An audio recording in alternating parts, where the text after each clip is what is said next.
My name's Christine, and this is my scrappy sampler quilt-along.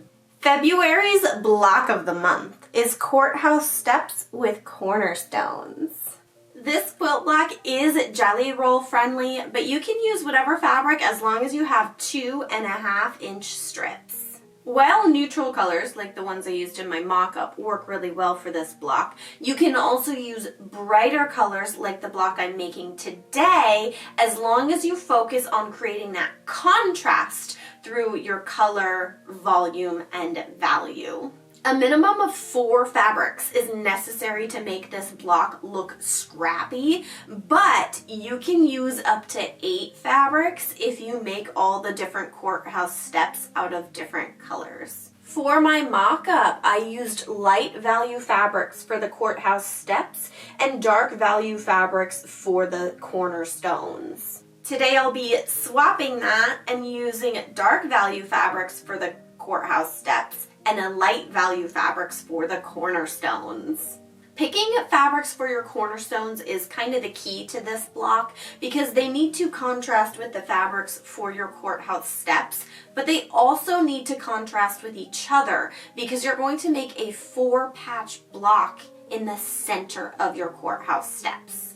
I achieved this contrast in my mock-up mainly using different colors and print styles. But today I'm going to be mixing 2 neutral prints, where one is very low volume and the other is high volume. The courthouse steps themselves are less important. Today I'm going to be using 2 very bold prints. They're both high volume and both very dark valued with similar color palettes.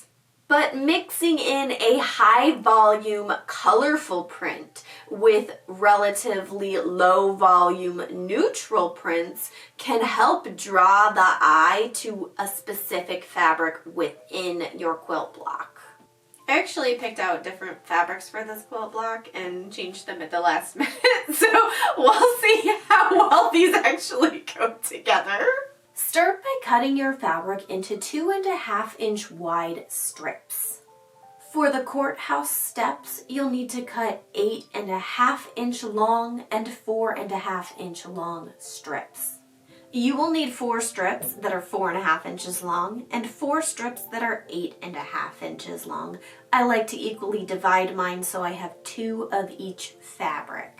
Your cornerstones should be fairly easy to cut out since they're only 2.5 by 2.5 inch squares, but for whatever reason I snagged mine and cut the wrong sizes and mine were a bit difficult to cut out.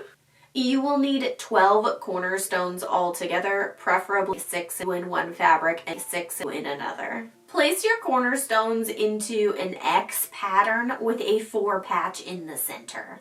Your courthouse steps will fill in the gaps, lining that 4-patch with the 4.5-inch strips and the outside edge with the 8.5-inch strips.